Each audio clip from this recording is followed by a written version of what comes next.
Keith, a big win for Newcastle, 7 games unbeaten, into the top 4 in the Premier League. How big a factor are they going to be this season? I think they will. I think they'll be a big factor. I think they'll be a player in the race, whether or not they can make Champions League or the Europa League. Either way, I think it's a big success. People are saying they spent 240 million in a calendar year.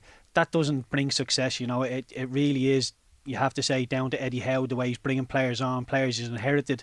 The likes of Joe Linton, Almiron seem to have really come to the party, and the defending as a team, they seem to enjoy defending. You see at the end of the game at Tottenham, they're all in a huddle, they're jumping around together. There seems to be a real good team spirit. So, and as we said during the game, they're not in Europe this season as well, so that will help them as well. And I'm not sure how many of them are going to the World Cup, but I think that might be a factor as well. So for me, I think Newcastle will be big players, yeah. It was a very fast, frantic game where Newcastle had a lot of the ball. Tottenham seemed quite happy to try and get at them on the counter-attack, and they did that quite a bit in the first half an hour of the game. Hugo Lloris is the main story out of this. The first goal, was there any question in your mind as to whether or not it could have been a free kick for Newcastle? No, I'm trying to put myself into Hugo Lloris's thinking. I think he thinks Wilson is just going to run past him. He's going to let him control it. So he takes a touch, it hits his midriff, then there's a bit of a coming together. I think Hugo Lloris over-exaggerates it. He realises now I've made the wrong decision. He throws himself on the ground in the hope that the referee will give him something. For me, it was never ever going to be a free kick. He's tried his best through VAR, but really good finish from Callum Wilson. Hadn't been in the game, we just mentioned not really in the game, but it was a hard enough finish on his weaker foot. So to chip it over Hugo Lloris and Eric Dyer was a decent finish. But yeah, Lloris will be really not happy with how he's dealt with the 2 goals. They signed Fraser Forster during the summer. Hugo Lloris, French international, 35 years of age, vastly experienced, World Cup winning player. Do you look at, and I say this after him making some brilliant saves against Manchester United the other night, but he has made mistakes this season. Is it getting to the stage where his position is coming under threat? I don't think so. Like you said, Nathan, a World Cup winner, French international, the captain of the team, and I don't think Hugo Lloris's problem is shot stopping. He's a very, very good shot stopper, as we've seen against Manchester United. It's when he tries to do the other things, when he tries to play out in the back or maybe tries to be a little bit too clever, that he can get caught. So for me, if I was Conte, I'd have a word with him and say, listen, I want you to play out in the back when it's on. If you're feeling under pressure, just play easy, just play percentage football. Don't be getting caught into traps, because after he made the mistake for the first goal, with 5 minutes to go until the end of the first half, you really compounded him, telling him do not make another mistake, but he does, and then it's a big uphill battle then for Spurs. It's just hard to analyse Tottenham. Like, they win today, they're level on points with Manchester City in second. They win their last 2 games, they're top of the league right now, but they didn't. And their long winning run at home has come to an end. When it's not going well, it feels very negative at times. Like, they're not dominating possession the way you would expect a top 6, top 7 team to do. What's your general assessment on them, not just today, but how they line up over the last few weeks? I would be fairly similar to the general public. I think, where they are in the league is good. It's probably a little bit misleading because the way Spurs have been playing, it hasn't really been good enough. They've got points on the board. Harry Kane is scoring goals, but as a collective, as a team, they haven't really come to the party. Harry Kane's goals is getting them through. In Europe against Frankfurt, very underwhelming as well. They just don't seem to be able to blow teams away with the talent that they have in an attacking sense with Son. I know they're missing Kulusevski, big miss. So is Richarlison, but there's still enough there. And to score 1 goal at home to Newcastle, Conte should be thinking, right, we'll win the game 1-0. To concede 2 goals to Newcastle, lose the game 2-1, and be huffing and puffing in between, and it's not really great on the eye. And the thing with Spurs is, although you can say they've gone 5 games at home and winning, they haven't really played anybody within the top 6. I know they have away from home, but at home, the fixture list has been quite kind to them. So some things are a bit misleading, other things are a bit misleading. And for me, I think with Newcastle and Spurs, the 2 teams under new managers that are getting very, very strong. But I think Newcastle are just pipping Spurs to the better team title so far. The issues in a couple of areas. We touched on Hugo Lloris. At the back, made 2 changes today. Sanchez and Longley come in. Like, Sanchez defending for the second goal. Obviously, Lloris will take a lot of the blame. Maybe he should have done better actually with saving it as well. But Longley's defending was embarrassing. It really is. And this is a centre-half that's come from Barcelona, so he knows his stuff. He knows how to defend. And when Almiron stands him up, you think, right, he's all left-footed. He opens the goal out as if he's going to shoot on his left foot, drags it back in his right foot. And Longley's he's so static, and so he's just straight up. He can't turn his body quick enough, and it's just body position. And these are the basics of centre-half defending that you would expect somebody like Longley to get down nice and low, be able to swivel left or right. He doesn't. He looks totally surprised by the movement of Almiron, and Almiron just left him behind. And because Lendlot didn't track the run, he's able to open his body out and then just pass it under Lloris, which makes it easier. So mistake on top of mistake on top of mistake from Spurs, and Newcastle taking full advantage. You say if they score a goal, you almost expect Tottenham to win with the way that Antonio Conte wants to play the game.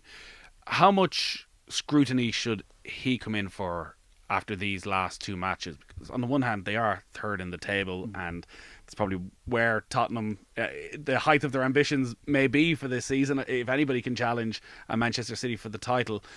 But you think back to the time at Chelsea and how it disintegrated and been described as anti-football. And just the way that they set up at times, like, it feels very negative. You are totally reliant on Son and Kane today to do everything, to create everything. And like the midfield is very workmanlike, but there's not much else there. How much of that comes back to him? Is like, are we seeing in these couple of matches why he's not the Manchester United manager? I'm not sure. I have to be honest. And to be fair to Antonio Conte, he's been steadfast in what he said. He's never said, we're going to challenge Man City. We're in a race here. He actually categorically got annoyed that they're in any sort of race after he got beat by Manchester United during the week. And he's always reiterated he's going to need 4 or 5 transfer windows to sort this out. He's only had 2, to be fair to him.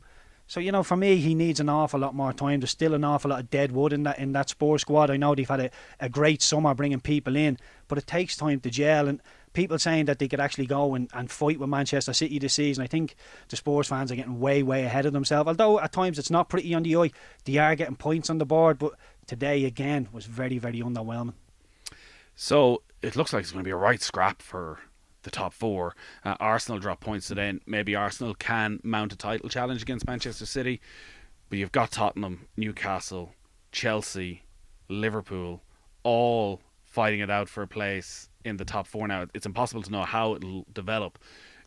Like Newcastle, the advantage of not having to play in Europe feels very big. Yeah, it is. It will do over the course of the season. Like I said, it's all ifs and buts really until after the World Cup. We're all, guessing until after the World Cup. It'll all be about what players come back fit, what players come in form, what players go deep into the tournament, etc., etc. So it's all up in the air until then. But Newcastle, they're just going stronger and stronger and stronger. And like I said, it's one thing bringing in, these big flashy players that can go and hit the back of the net. But the likes of Sven Botman, Kieran Trippier going under the radar for 12 million, Dan Bourne. These are all outstanding Premier League defenders. And Dan Bourne and Sven Botman, they're getting all the praise, and so they should, because the defending has been excellent and they seem to really enjoy it. And when you get defenders celebrating with each other when they block a shot or block a cross into the box, you've got a good team spirit going, and it bodes well for the future. It's only 10 goals conceded in 12 games now. When you think back to working with Eddie Howe, probably more than a decade ago at this stage, was he a good defensive coach? He was a good defensive coach, but the game was sort of like a game of chess. When the ball goes here, I want you here. When that goes there, I want you here. There was never really anything off the cuff. And at Burnley, it didn't really work because half the players felt they didn't want to play football. They were under too much pressure, but he would keep reiterating, play football, play football. So we were getting messages that we wanted to play football. Half the players didn't want to play football, half the players did. And it just became a bit of a mismatch. At Newcastle, it seems like everybody's on board. Everybody wants to play football. Everybody wants to enjoy it.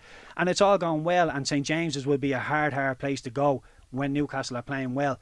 If it starts becoming a little bit etchy and they're losing balls in the middle of the pitch and people are hitting them on the counter-attack time after time after time, that's when I think it'll be really interesting to see what Eddie Howe does. But at the minute, it's been excellent from him. Really, really good stuff. We're only, a third of the way through the season, but if I was to force you to pick a top 4 right now based on what you've seen... Yeah, well, I think City. I think we'd all have City cemented in there probably as the winners. I think Liverpool will recover. They'll come second, third, or fourth. Chelsea will be there, and I'm gonna go with Arsenal. I think Arsenal will, although they won't stick it out and give us a proper title race, I think they might make the Champions League. Hopefully, make the Champions League. Just on Liverpool, you say you think that they will recover. And it felt this day last week when we're talking about the Manchester City performance, it was the Liverpool of old, the intensity that they brought to it. And they follow it up with a win, albeit a very narrow one against West Ham.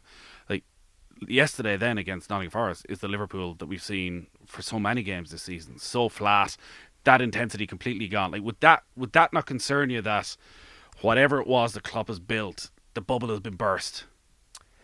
Yeah, well, look, I think a lot of it is down to intensity. A lot of it's down to how they press and, just rock and roll style type football. Everything's 100 mile an hour. And when players get tired, and I really do think the World Cup lingering in the background is a big thing. And not just for Liverpool. There's players that, are coming off the boil ever so slightly. You're seeing balls being chipped into channels. And usually where you're used to seeing a Mane, a Jota, a Salah going after them 100 mile an hour and making mistakes happen. Now they're sort of looking and going, why didn't you play that ball to me feet? They don't want to do these runs that inevitably will give you nothing but puts pressure on defenders. So for me, they're coming off the boil ever so slightly in the wrong areas and they're being punished. Now, whether or not they're going to come back from the World Cup, all the Liverpool players, and be fit and healthy, there's big question marks over that. But I do expect them to recover and make it to the Champions League at least. I think they have enough in the dressing room, and obviously January coming, I think Klopp will get a little bit of help as well.